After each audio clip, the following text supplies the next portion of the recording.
Hello అండి, అందరికీ నమస్కారం. అందరు ఎలా ఉన్నారు? నేను మీకు ఇంతకుముందు పాల్గొన మాసం యొక్క విశిష్టతను గురించి, పాల్గొన శుద్ధ పాడ్యమి నుంచి ద్వాదశి వరకు అతిథి కశ్యపులు ఇద్దరు కూడా వయోవ్రతాన్ని ఆచరించారని చెప్పి, దానివల్ల వామనుణ్ణి సాక్షాత్ శ్రీ మహావిష్ణువునే వామనావతార రూపంలో పుత్రుడిగా పొందారని చెప్పి కూడా మీకు తెలియజేయడం జరిగింది కదా. ఇప్పుడు పాల్గొన మాసంలో పౌర్ణమి యొక్క ప్రాధాన్యతను గురించి మీకు నేను దానికి సంబంధించినటువంటి పురాణ గాథను గురించి క్లుప్తంగా తెలియజేస్తాను. అసలు ప్రతి మాసంలో కూడా పౌర్ణమి చాలా విశిష్టమైంది. ఆ మాసానికి పేరు కూడా ఆ పౌర్ణమి ఏ నక్షత్రంతో వస్తే దాన్ని బట్టి ఆ మాసానికి ఆ పేరు వస్తుంది. పూర్వ పల్గుని, ఉత్తర పల్గుని నక్షత్రాలు పాల్గొన మాసంలో పౌర్ణమి తిథి రోజు వచ్చాయి కాబట్టి దీనికి పాల్గొన మాసం అనే పేరు వచ్చింది. అర్జునుడు కూడా పూర్వ పల్గుని నక్షత్రంలో జన్మించాడని చెప్పి కూడా మనం చెప్పుకోవడం జరిగిందనమాట. కాబట్టి ఏ మాసంలోనైనా సరే పౌర్ణమి తిథి అంటే ఒక విశిష్టత ఉంది. ఎందుకంటే చంద్రుడు సంపూర్ణ కళలతోటి, షోడశ కళలతోటి చూసేదానికి చాలా కాంతివంతంగా ఉంటాడు. కాబట్టి ఆ రోజున మనం ఏ పని చేసినా కూడా చంద్రుని యొక్క అనుగ్రహం మన మీద పరిపూర్ణంగా ఉంటుందన్నమాట. ఎందుకంటే చంద్రమా మనసో జాతః అంటాడు కదా అని చెప్తుంటారు కదా మన పెద్దవాళ్ళు. కాబట్టి చంద్రుడు మన మనస్సుని ప్రభావితం చేస్తాడు. కాబట్టి ఆ పౌర్ణమి రోజున మనం ఏ పని చేసినా, అంటే విశేషంగా భగవంతుడికి ఏ ఆరాధన చేసినా కూడా విశేషమైనటువంటి సత్ఫలితాలను ఇస్తుంది. మామూలు రోజుల్లో చేస్తే ఎంత ఫలితం వస్తుందో దానికి అనంతమైనటువంటి ఫలితం ఈ పౌర్ణమి రోజున చేస్తే వస్తుందన్నమాట. కాబట్టి ఈ పౌర్ణమి రోజున చేసే పూజలకి చాలా విశేషమైనటువంటి ఫలితాలు లభిస్తాయని చెప్పి మన ఆధ్యాత్మిక గ్రంథాల్లో మన పెద్దవాళ్ళు, మన ఋషులు కూడా తెలియజేయడం జరిగిందనమాట. ఇంకా ఈ పాల్గొన శుద్ధ పౌర్ణమి రోజునే మదురైలో కొలువైనటువంటి మీనాక్షి సుందరేశ్వరుల అమ్మవారి యొక్క కళ్యాణం కూడా జరుగుతుందన్నమాట. ఆ మీనాక్షి అమ్మవారు తన భర్తని పొందడం కోసం తపస్సు చేసి ఆ సుందరేశ్వర స్వామిని, ఆ పరమశివుణ్ణి భర్తగా పొందింది. ఏ రోజునంటే ఈ పాల్గొన శుద్ధ పౌర్ణమి రోజునే అని చెప్పి మనకి అక్కడ ఉండేటువంటి స్థల పురాణం చెప్తుందనమాట. మదురైలో ఉండేటువంటి స్థల పురాణం మనకి తెలియజేస్తుంది. మీనాక్షి అమ్మవారు ఆ సుందరేశ్వర స్వామిని, సుందరేశ్వరుడు అంటే సాక్షాత్ ఆ పరమశివుణ్ణే భర్తగా పొందింది. అది ఎప్పుడంటే ఈ పాల్గొన శుద్ధ పౌర్ణమి రోజున అని చెప్పి మనకి అక్కడ ఉండేటువంటి స్థల పురాణం ద్వారా తెలియజేస్తుంది. ఇంకా ఈ పౌర్ణమిని హోళికా పూర్ణిమ అని కూడా పిలుస్తారు. హోళికా పూర్ణిమ, ఇంకా కామని పూర్ణిమ అని కూడా పిలుస్తారు. ఎందుకు అంటే మనకి ఈ కథ కూడా తెలిసే ఉంటుంది. దక్ష యజ్ఞాన్ని గురించి మీకు ఇంత ముందర చెప్పారనమాట. దక్షుడు అందరిని ఆహ్వానిస్తాడు కానీ పరమశివుని మాత్రం తాను చేసేటువంటి యజ్ఞానికి ఆహ్వానించడు అనమాట. అప్పుడు నారద మహర్షి వాళ్ళందరూ కూడా చెప్తాడు, అయ్యా నీ అల్లుడుగా కాకపోయినా సరే త్రిమూర్తుల్లో ఒకళ్ళు, త్రిమూర్తులకి హవిష్యుని ఇవ్వాలి కాబట్టి ఆ యజ్ఞ ఫలాన్ని ఇవ్వాలంటే త్రిమూర్తులు రావాలి. కాబట్టి శివుని పిలువు అంటే ఆయన పిలవడు. ఆయన పిలవకపోయినా సరే తన తండ్రి చేసేటువంటి యాగానికి వెళ్తాను అని చెప్పి సచీదేవి వస్తుందనమాట. శివుడు ఎంత వద్దని వారించినా కూడా నా పుట్టింటికి వెళ్తానని వస్తుంది. అక్కడ శివుణ్ణి అనేక విధాలుగా తన తండ్రి దూషించడం చూసి తట్టుకోలేక ఆమె అగ్నికి ఆహుతయ్యి తన శరీరాన్ని చాలిస్తుందన్నమాట.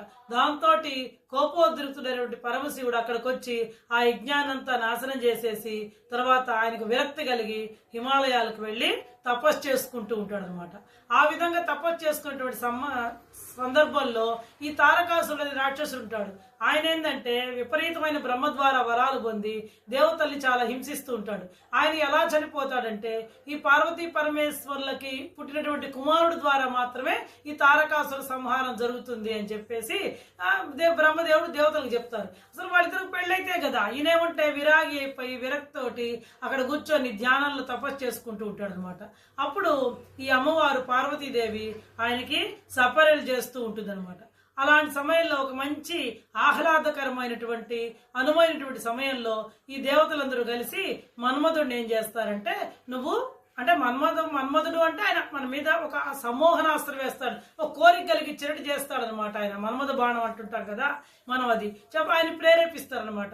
సరే అని చెప్పి మన్మధుడు ఒక అనువైన సమయం చూసి పార్వతీదేవి ఆ పరమశివుడికి సపర్యలు చేసేటువంటి ఆ సమయాన్ని చూసి ఆయన ఏంటంటే శివుడి యొక్క మనసులో ప్రవేశిస్తాడు. అప్పుడు శివుడికి ఏదో కొంచెం విచలితుడైనట్టు అనిపిస్తుంది అనమాట. ఏదో పార్వతీదేవి చాలా అందంగా కనపడ్డట్టు అట్లా అనిపిస్తుంది అనమాట. ఏంది నేను ఇంత తపస్సు చేసుకుంటుంటే అయితే ధ్యాన నిమగ్నంలో ఉంటే నాకు ఇలా కలిగింది అని చెప్పి పరమశివుడు అసలు విషయం తెలుసుకొని అప్పుడు తన యొక్క ఆయన 3 కళ్ళు ఉంటాయి కదా, త్రినేత్రంతో ఆ మన్మధుడిని దహనం చేస్తాడనమాట. అప్పుడు మన్మధుడు ఏమంటే, అయ్యో నేను మీ దేవతల పని మీద కదా వచ్చాను, చూడండి నన్నేమంటే నేను మీ కార్యం మీద వచ్చినా కూడా నాకు ఈ విధంగా జరిగిందని చెప్పి ఆ మన్మధుడి భార్య చాలా పరితాపం చెందుతూ దేవతల దగ్గరికి వెళ్తుంది. అప్పుడు దేవతలందరూ కలిసి మళ్ళీ శివుణ్ణి ప్రార్థించినప్పటికీ, అమ్మా ఆయన బూడిదైనా కూడా నీకు మాత్రం నీకంటే కనిపిస్తాడు, నీతో మామూలుగా ఉంటాడు, అంతే కదా. ఇప్పుడు ఆ మన్మధు ఆ సమ్మోహనాస్త్రం అనేది బయటికి కనపడదు, మనకు కూడా అంతే కదా. ఏదైనా కోరిక కలిగింది అనుకోండి, అది బయటికి కనపడదు, తెలియకుండా మన మనస్సుని ప్రభావితం చేస్తున్నమాట. కాబట్టి అప్పుడు అంతకుముందర ఎందుకు జరిగింది ఆ విధంగా అంటే, అంతకుముందర మన్మధుడు ఒక ఇంద్రసభలో ఉన్నప్పుడు, నేను దలుచుకుంటే ఎవరినైనా సరే, శివుణ్ణైనా విష్ణువైనా ఎవరినైనా సరే సమ్మోహితులు చేయగలను, అందరూ కూడా నాకు వశం అవ్వాల్సిందే అని చెప్పి అహంకరిస్తాడనమాట. కాబట్టి ఆయన యొక్క అహంకారాన్ని అణచడానికే శివుడు మన్మధుడిని తన యొక్క త్రినేత్రంతో దహనం చేస్తాడు.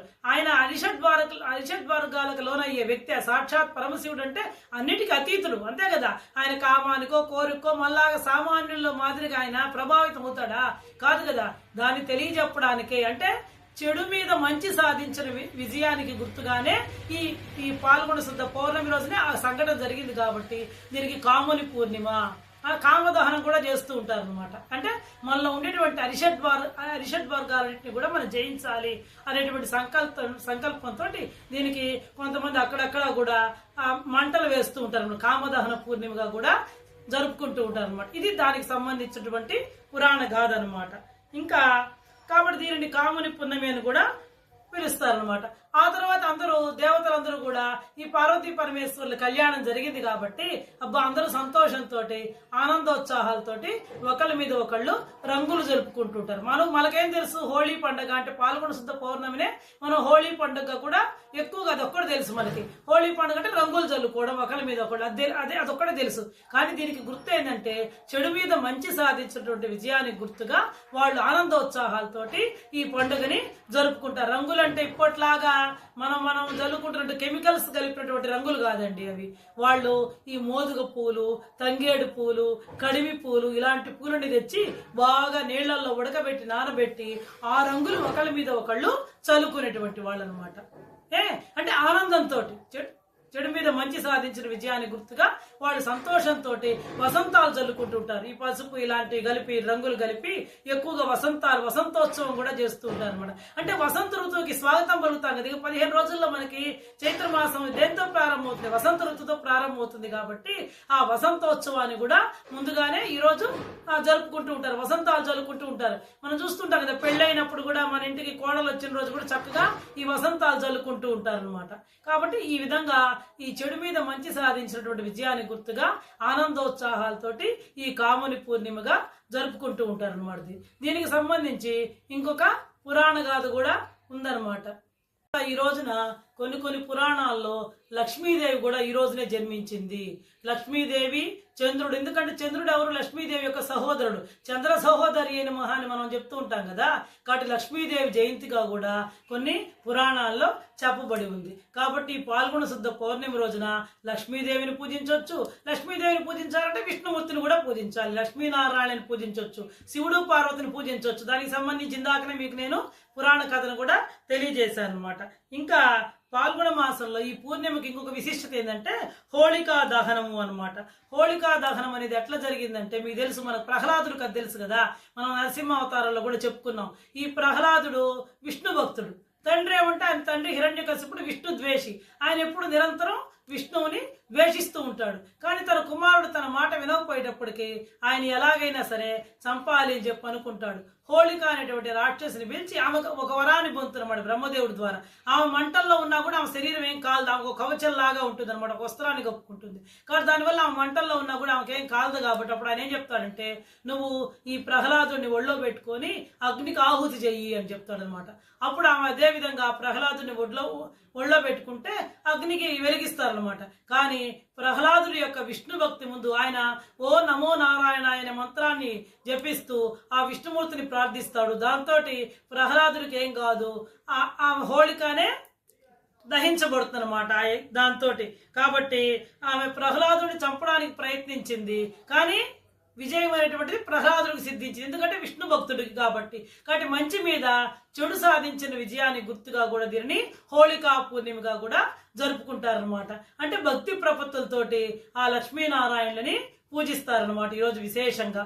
కాబట్టి ఆ హోళిక అనేటువంటి రాక్షసి చనిపోయింది కాబట్టి దానికి గుర్తుగా ఆ హోళిక రాక్షసి బొమ్మని తయారు చేసి ఆమె దహనం చేసినట్టుగా కూడా కొన్ని ప్రాంతాల్లో చేస్తూ ఉంటారనమాట. కాబట్టి ఈ పాల్గొన శుద్ధ పౌర్ణమినే హోళికా పూర్ణిమగా కూడా జరుపుకుంటారనమాట. కాబట్టి ఈ సందర్భంగా ఈ సంతోషంతో ఆ హోళిక రాక్షసి చనిపోయింది కాబట్టి ప్రజలందరూ కూడా ఆనందోత్సవాలతోటి ఏదైనా సరే చెడు మీద అంతే కదండి. ఇప్పుడు నరకాసురుడు నాడు దీపావళికి చెప్పుకుంటున్నాం, ఆయన చనిపోతే ఆనందోత్సాహాలతో ప్రజలందరూ కూడా ఈ తపాసుల్ని కాల్చుకోవడం జరిగింది అనమాట. అదేవిధంగా ఇక్కడ కూడా ఈ హోళిక అనేటువంటి రాక్షసి చనిపోయిన తర్వాత దానికి విజయాన్ని గుర్తుగా, అంటే మంచి మీద చెడు సాధించినటువంటి విజయాన్ని గుర్తుగా అందరూ కూడా ఒకళ్ళకొకళ్ళు వసంతాలు జల్లుకుంటూ ఆనందోత్సాహాలతోటి ఈ పండుగని జరుపుకుంటారనమాట.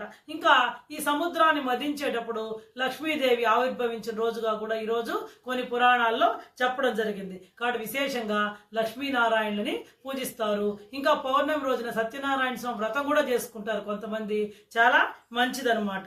ఇంకా ప్రకృతిలో వచ్చేటువంటి మార్పులకు అనుగుణంగా నేను చెప్పాను, ఈ కెమికల్స్తో కూడినటువంటి రంగులు కాకుండా తంగేడు పూలు, మోదుగు పూలు, కడివి పూలు ఇలాంటివన్నీ కూడా వేసి ఆ నీళ్ళని బాగా మరగబెట్టి ఆ రంగులు కనుక జల్లుకుంటే మనకి ఆరోగ్యరీత్యా కూడా అనేక చర్మ వ్యాధులు అవన్నీ వాటిల్లో ఉండేటువంటి ఔషధ గుణాల వల్ల ఆ నీళ్లు ఇంకా ప్రకృతి వల్ల ఎండాకాలం వస్తుంది కదా, ఇంకా విపరీతమైన ఎండలు వస్తాయి కాబట్టి ఆ నీళ్ళని ఒకళ్ళ మీద ఒకళ్ళు చల్లుకుంటే ఆయుర్వేద పరంగా కూడా వాటికి ఒక శక్తి ఉంటుంది కాబట్టి మనకి చర్మానికి సంబంధించినటువంటి వ్యాధులను కూడా అవి నివారిస్తాయి అనమాట. అందుకని ఒకళ్ళ మీద ఒకళ్ళు అలాంటి రంగులు చల్లుకునేటువంటి వాళ్ళు ఈ మోదుగ పూలు, కడిమి పూలు, తంగేడు పూలు ఇలాంటి పూలన్నీ కూడా ఈ తంగేడు పూలతోటి పూజ చేస్తే పార్వతీదేవికి చాలా ఇష్టం, కడిమి పూలతోటి పూజ చేస్తే లక్ష్మీదేవికి చాలా ఇష్టం అనమాట.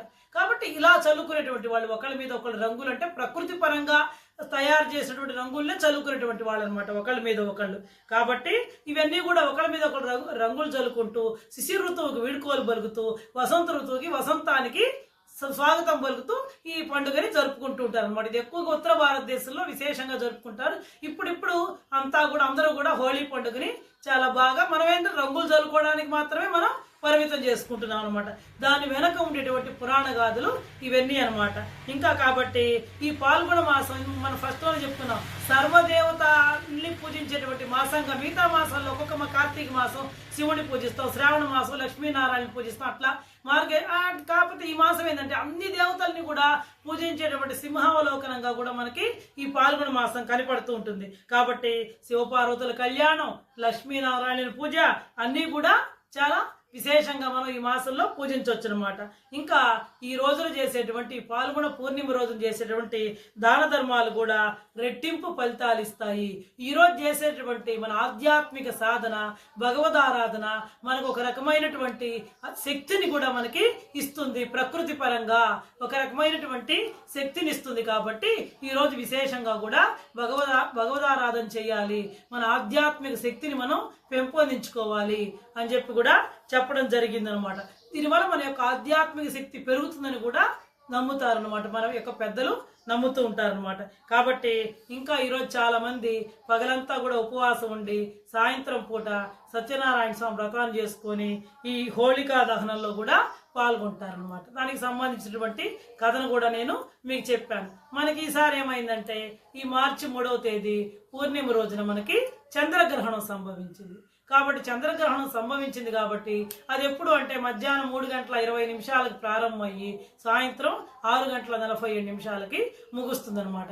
కాబట్టి ఉపవాసం ఉండగలిగినటువంటి వాళ్ళు చక్కగా రేపంతా కూడా ఉపవాసం ఉండి సాయంత్రం గ్రహణం అయిన తర్వాత ఇల్లు వాకిళ్ళన్నీ కూడా శుభ్రంగా ఎట్లా తలస్నానం చేస్తాం అన్ని కడుక్కొని అప్పుడు భగవదారాధన చేసుకోవచ్చు. ఎందుకంటే పౌర్ణమి రోజున ఎక్కువగా మనం ఆ సాయంత్రం తర్వాత 6:47 అయిపోతుంది కాబట్టి తర్వాత చక్కగా స్నానం చేసి లక్ష్మీదేవిని, లలితా సహస్రనామాన్ని, పౌర్ణమి అంటే చాలా విశేషమైనటువంటి తిథి కాబట్టి ఆవు పాలు తీసుకొని ఆవు పాలని ఒక ఇత్తడి పళ్ళెల్లో కానీ వెండి పళ్ళెల్లో కానీ పోసేసుకొని దాని పైగా ఆరు బయట చంద్రకిరణాలు పడే చోట మిద్ది మీదకి అలా వెళ్ళేసి ఆ చంద్రకిరణాలు పడే చోట ఆ పళ్ళ్యాన్ని నుంచి ఆ పాలల్లో చంద్రబింబాన్ని కనుక చూస్తూ ఈ లలితా సహస్రనామం కనుక చేసినట్లయితే ఒక అరగంట పడుతుంది కదండి, విశేషంగా పౌర్ణమి తిథి కాబట్టి.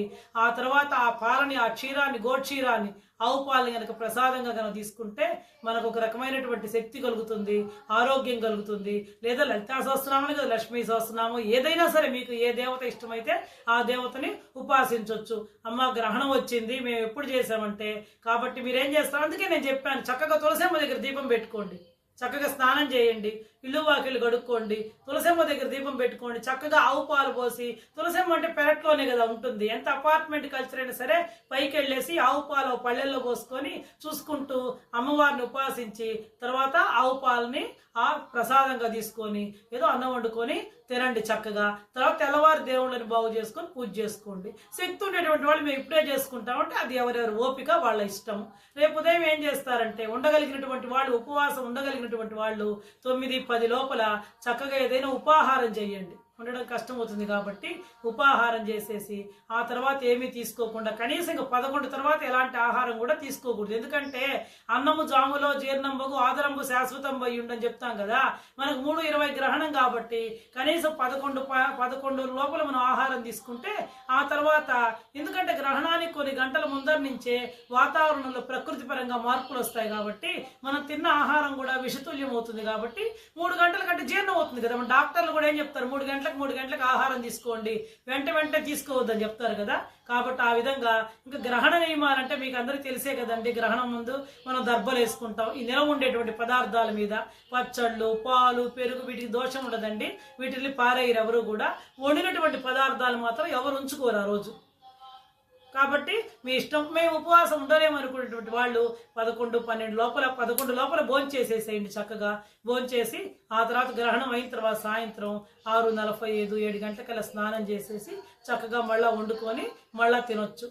గ్రహణ సమయంలో నియమ నిష్ఠాపరులైనటువంటి వాళ్ళు పట్టు స్నానం చేస్తారు. 3:20 పట్టు స్నానం చేసి ఏదో జపము, వాళ్ళ శక్తి మంత్రానుష్ఠానం ఉంటాయి. కొంతమందికి ఉపనయన అయినటువంటి వాళ్ళు ఈ గాయత్రి మంత్రాన్ని ఉపాసిస్తారు. లేదా ఏదో మీకు నచ్చినటువంటి స్తోత్రాలు ఈ గ్రహణ సమయంలో చేస్తే, మనం విడిగా ఒకసారి చేస్తే అప్పుడు మనకి కొన్ని 100 సార్లు చేసినటువంటి ఫలితం కలుగుతుంది అనమాట. కాబట్టి ఆ గ్రహణ సమయాన్ని వృధా చేసుకోకుండా ప్రతి ఒక్కళ్ళు కూడా ఏదో ఒక భగవద్ ఆరాధన, ఏం రాదు, ఓ నమో నారాయణ అనుకోండి, లేదా ఓ నమ శివాయ అనుకొని కాలాన్ని సద్వినియోగం చేసుకోండి. 3:20 పట్టు స్నానం చేయండి చేయగలిగినటువంటి వాళ్ళు. తర్వాత 6:47 విడుపు స్నానం చేసి చక్కగా మళ్ళీ భగవంతుడిని పూజించి మళ్ళీ వండుకొని ఆహారం వండుకొని తినండి. ఈ మధ్యలో మాత్రం ఏం తినొద్దు. నేను చెప్పినటువంటి నియమాలను ఉండలేనటువంటి వాళ్ళు, నేను చెప్పాను కదా, కనీసం 12-11 లోపల మీరు ఆహారాన్ని తీసుకొని ఆ తర్వాత ఏం ఆహారం తీసుకోకుండా ఈ గ్రహణ నియమాన్ని పాటించండి. నిల్వ ఉండేటువంటి పదార్థాల మీద ఈ దర్భను వేయండి. ఎందుకంటే దర్భ ఆ కిరణాలను నిరోధించేటువంటి శక్తి దర్భకుంది. ఆ విషపూరిత కిరణాలను నిరోధించేటువంటి శక్తి దర్భకుంది కాబట్టి దర్భకేయండి. తర్వాత దేవుళ్ళని సాయంత్రం బాగు చేసుకోగలిగితే బాగు చేసుకోండి, లేదా తెల్లవారిన తర్వాత చక్కగా బాగు చేసుకుని మళ్ళీ యథాప్రకారం మన కార్యకలాపాలని కొనసాగించవచ్చు. ఇదండి పాల్గొన పౌర్ణమి ప్లస్ చంద్రగ్రహణానికి సంబంధించినటువంటి విషయాలు నేను ఒకే వీడియోలో చెప్పడం జరిగిందండి. ఎందుకంటే పౌర్ణమి రోజునే చంద్రగ్రహణం కూడా వచ్చింది కాబట్టి మనకి ఇది పాక్షిక గ్రహణం. ఎందుకంటే సూర్యాస్తం అయ్యేటప్పటికే మనకి ఇంచుమించుగా 5:20 అలా అవుతుంది కదండి, 5:30, 6 అవుతుంది కదా సూర్యాస్తం అయ్యేటప్పటికి. కాబట్టి మనకి ఎంతసేపు ఉంటుంది, ఒక 20 నిమిషాలు మాత్రమే గ్రహణం ఉంటుంది. కాబట్టి చంద్రగ్రహణం పెద్ద ఇది కాదు, ఎవరు కూడా భయపడాల్సినటువంటి అవసరం లేదు. యూట్యూబ్లో చూసి అది ఇది అని చెప్పి పెద్దగా భయపడాల్సినటువంటి అవసరం లేదు. ఎప్పుడు భగవన్నామాన్ని మనం స్మరిస్తూ ఉంటే ఆయనే మనల్ని అనునిత్యం కూడా కాపాడుతాడు. ఏదైనా సరే మీ రాశికి సంబంధించి ఏదైనా దోషం ఉంది అనుకుంటే తెల్లవారిన తర్వాత ఒక వెండిది చంద్రబింబము, ఒక నాగపడిగా కొనుక్కొని ఎవరైనా సరే బ్రాహ్మణోత్తముడికి గుడికి వెళ్ళి చక్కగా దానం చేయండి. లేదా ఒక పేదవాళ్ళకి బియ్యాన్ని పంచిపెట్టండి. ఎందుకంటే చంద్రుడికి ఇస్తుంటాడు కదా, దానంగా ఇస్తారు. కాబట్టి మన మనస్సుని ఎలాంటి నైర్మల్యం పొందకుండా, మన మనసు వికలం కాకుండా చంద్రుడు మనల్ని కాపాడుతాడు. చక్కగా పేదవాళ్ళకి బియ్యాన్ని పంచిపెట్టండి. ఇదంతా కూడా మన శక్తిని బట్టి చెయ్యండి. ఈ విధంగా ఈ పాల్గొన పూర్ణిమని చంద్రగ్రహణ నియమాల్ని పాటించి ప్రతి ఒక్కళ్ళు కూడా సద్వినియోగం చేసుకోండి. భగవద్ ఆరాధనతో మీ ఆధ్యాత్మిక శక్తిని పెంపొందించుకోవాల్సిందిగా కోరుకుంటూ సెలవు తీసుకుంటున్నానండి. ప్రతి ఒక్కళ్ళు కూడా నా ఛానల్ చూస్తున్నారు కానీ సబ్స్క్రైబ్ చేసుకొని లైక్ చేసి మీ ఫ్రెండ్స్కు షేర్ చేయాల్సిందిగా కోరుకుంటున్నానండి.